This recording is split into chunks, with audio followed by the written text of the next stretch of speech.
আজকে যে ভিডিওটা তোমাদের সাথে শেয়ার করছি সেটা হচ্ছে শ্রাবণ মাসের তৃতীয় সপ্তাহের ভিডিও, মানে হচ্ছে শনিবারের ভিডিও। আর আজকে হচ্ছে শ্রাবণ মাসের শেষ সোমবার, তো সেই জন্যই আজকে ভিডিওটা তোমাদের সাথে আমি শেয়ার করলাম। তো এখন প্রায় 9:45 মতো বাজে, আর আমরা চলে এসেছিলাম প্যান্ডেলে। আর বাইরে হচ্ছে প্রচণ্ড বৃষ্টি।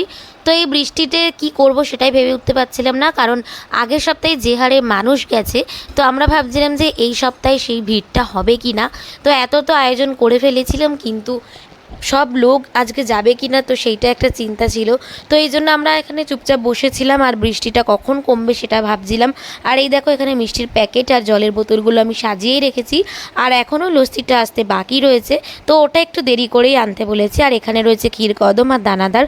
তো যাই হোক, এখানে তো সব সাজিয়ে আমি রেখেই দিয়েছি। আর এই যে একটা দুটো করে লোক যাচ্ছিল, তো রাকেশ বৃষ্টি পড়ছিল, তো সেইভাবেই দিয়ে দিচ্ছিল।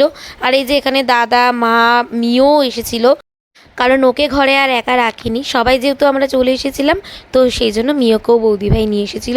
আর এই যে এখানে সবাই তো নাচানাচি করছে, কারণ হচ্ছে দুর্দান্ত গান চালানো হয়েছিল ভোলে বাবার, সেই জন্য। আর গানটা আমি অ্যাড করলাম না, কারণ কপিরাইট খেয়ে যাবো, সেই জন্য। তো যাই হোক, আর এখানে দেখো বৃষ্টির মধ্যেই সবাই যাচ্ছে, আর আমরাও সেইভাবেই দিচ্ছি জলযাত্রীদের খাবার। মাঝখানে আবার অনেকটা বৃষ্টি পড়েছিল, প্রায় 10:30 থেকে 11:30 মতো। আর তখন আমরা তো ভীষণ চিন্তায় পড়ে গিয়েছিলাম যে এত আমরা আয়োজন করেছি, তো সেগুলোর কি হবে। তো খুব একটা প্রবলেম হতো না, কারণ রাকেশ বলেছিল যদি সেইভাবে লোকজন আজকে না যায় এখান থেকে, তাহলে আমরা শেওড়াফুলিতে চলে যেতাম গাড়ি নিয়ে, তো ওখানেই দেওয়া হতো সব। আর যদিও সেটা আজকে নয়, অবশ্যই কালকেই দেওয়া হতো, রবিবার দিন। তো যাই হোক, এই দেখো রাহিও রুমাল মাথায় দিয়ে নেমে পড়েছে। আর আমি এদিকে একটা ছাতা নিয়ে এসেছিল মা, তো সেই ছাতা মাথা দিয়েই দিচ্ছিলাম। তো রাহিকে বলছিলাম, মা বৃষ্টিতে ভিজিস না, কিন্তু ও তো শুনবে না। আর ঝিরিঝিরি পড়ছিল বৃষ্টি, তো সেই জন্য রাকেশ একটা রুমাল বেঁধে দিয়েছিল মাথায়। তো যাই হোক, এইভাবেই আমরা জলযাত্রীদের খাবার দিতে পেরেছিলাম। তো শেষ পর্যন্ত যে আমরা সব কিছু কমপ্লিট করতে পেরেছি, এটাই আমাদের কাছে অনেক বড় পাওনা। তো ভোলেনাথের আশীর্বাদ না থাকলে এটা কখনোই হতো না। আর এবার যে এরকমটা হবে সেটা আমরাও ভাবতে পারিনি, কারণ তৃতীয় সপ্তাহে লোক গেলেও চতুর্থ সপ্তাহতেও অনেক ভিড় হতো। তো সেই কারণেই আমরা তৃতীয় সপ্তাহে যেহেতু দিতে পারিনি কোনো একটা কারণে, তো সেই জন্য আমরা ভেবেছিলাম চতুর্থ সপ্তাহে তো লোক হয়ই, তো সেই জন্য আমরা চতুর্থ সপ্তাহে বেছে নিয়েছিলাম। আর এই দেখো, এখানে চলে এসেছে লস্যিটা, এই যে এই একটা লস্যি আর এই একটা লস্যি। তো 2 ব্যাগ লস্যি ছিল, কিন্তু যখন একটুখানি বৃষ্টিটা ভালোই পড়ছিল, তো তখন দাদাকে আর রাকেশকে বললাম যে ওদেরকে লস্যিটা নিয়ে আরও একটু এগিয়ে যেতে, কারণ আমাদের পাশেও 3টে খাবারের আয়োজন করেছিল, তো সেখানেও একটা জায়গায় লস্যিও দিচ্ছিল, তো ওখান থেকেই লস্যিটা নিয়ে জলযাত্রীরা আমাদের প্যান্ডেলের পাশ দিয়েই যেহেতু যাচ্ছিল, তো সেই জন্য 2টো লস্যি ওরা কীভাবে নেবে। তো সেই জন্য বললাম যে ওরা যেহেতু আগে দিচ্ছেই, তোমরা তারও আগে চলে যাও। তো সেখানে রাকেশ আর দাদা চলে গিয়েছিলো একটা ব্যাগ নিয়ে। তো যাই হোক, পুরো লস্যির ব্যাগ ফাঁকা হয়ে গিয়েছিল, আর ছিল একটা লস্যির ব্যাগ, তো সেটা এখানেই দিয়ে দিয়েছিলাম। আর এই দেখো, আমাদের এখানে প্রায় খাবার শেষের পথে, আর এই কটা মিষ্টি বাকি ছিল, আর জল ছিল প্রচুর, আর লস্যিটাও খালি হয়ে গিয়েছিল। তো মোটামুটি তো সব শেষ হয়েই গিয়েছে। আর জলটুকু যেটা ছিল সেটা দাদা আর দাদার একটা বন্ধু জয়ন্ত দা তো নিয়ে চলে গিয়েছিল হচ্ছে 12 মন্দিরে, তো ওখানে সব জল ওরা শেষ করে দিয়ে আসতে পেরেছিল।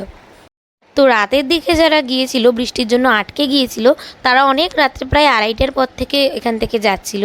তো তখন তো মোটামুটি অনেকেই চলে গিয়েছিল, তো তখন ওদের জলের খুব অসুবিধা হয়েছিল। তো দাদা এসে বলছিল যে আমরা যদি আরেকটু ওয়েট করতাম, তো সব জল ওদেরকে দিয়ে দিতে পারতাম, কিন্তু কি আর করা যাবে, এমনিতেই রাত হয়ে গিয়েছিল। তো ভাবছিলাম আর লোক যাবে কি যাবে না, তো সেই জন্য আমরা বাড়িতে চলে গিয়েছিলাম। আর এই দেখো, এখানে জয়ন্তদা নিয়ে এসেছে আমাদের জন্য পেপসি। তো এখন রাত্রি বাজে 1টা কি 1:30, তো এখন আমরা খাচ্ছি হচ্ছে পেপসি, আর আমাদের সাথে কিন্তু রাহিও খাচ্ছিল। তো যাই হোক, এখন আমরা বসে রয়েছি, আর কিছুটা জল বাকি রয়েছে, তো এগুলো দেওয়া হয়ে গেলেই আমরা চলে যাব হচ্ছে সোজা বাড়িতে। আর এই যে এখানে দাদা আর রাকেশেরা দাঁড়িয়েছিল, তো তারপরে একটুখানি আমরা রেস্ট নিচ্ছিলাম। তো এখন রাকেশ নিয়ে এসেছিলো একটা থামস আপ, তো সবাই মিলে একটু করে থামস আপ খেয়ে নিলাম। আর কটা বোতল বাকি ছিল, তো সেটা ওরা দিয়ে দিচ্ছিল। আর এই যে এখানে লুচি আর আলুরদম দেওয়া হচ্ছিলো পাশেই, তো ওরাও করেছিল হচ্ছে জলযাত্রীদের জন্য খাবার। তো আমাদের এখানে পরপর একদম 3টে করেছিল এবারে স্টল। তো যাই হোক, তো ওখান থেকেই আমরা নিয়ে এসেছিলাম। আর এই যে জয়ন্তদা আমাদের দিয়ে গেছে, এখন আমরা খাচ্ছি, আমি, রাহি আর ডলি, আমরা 3জনে বসে বসে খেয়ে নিলাম। তো এখন খাওয়া দাওয়া প্রায় কমপ্লিট হয়ে গিয়েছে। আর এই যে এখন যাব হচ্ছে গিয়ে বাড়িতে। তো তার আগে রাহিকে আর ডলিকে দিয়ে আসবে হচ্ছে রাকেশ, আর এদিকে পেছনে বাবা আর দাদা টুকটাক কিছু কাজ বাকি ছিল, তো সেগুলোই করে নিচ্ছিল। আর এখন তো সারা রাতই প্রায় লোক যাবে, যেহেতু একটুও বৃষ্টি নেই। তো যাই হোক, আমরা প্রায় 2:30-এর মধ্যে সব কিছু শেষ করতে পেরেছিলাম। আর কয়েকটা জল বাকি ছিল, তো সেগুলো দাদার বন্ধু তো ওখানে নিয়ে চলে গিয়েছিল 12 মন্দিরে। আর এই যে এখানে একটা সোডা নিয়ে এসেছিলো জয়ন্তদা আমাদের জন্য, তো রাহির জন্য। তো যাই হোক, ভোলে বাবার কৃপায় সব কিছু যে ভালোভাবে মিটে গেছে, এটাই অনেক। তো যাই হোক, ভিডিওটা আজকে এই পর্যন্তই। যদি তোমাদের কিছু ভালো লেগে থাকে তাহলে লাইক, কমেন্ট অ্যান্ড সাবস্ক্রাইব করে দিও। তো রাকেশ রাহিকে আর ডলিকে আগেই দিয়ে এসেছিলো, আর এখন নিয়ে যাচ্ছে হচ্ছে আমাকে। তো ভিডিওটা তোমাদের কেমন লাগলো অবশ্যই জানিও। আর প্রত্যেক বছর যেন আমরা এভাবে দিতে পারি জলযাত্রীদের সেবা, সেটা তোমরা একটু প্রার্থনা করো। তো যাই হোক, ভিডিওটা আজকে এই পর্যন্তই। ভালো লাগলে লাইক, কমেন্ট অ্যান্ড সাবস্ক্রাইব করে দিও। টাটা, দেখা হবে একটা নতুন কোনো অন্য ব্লগে।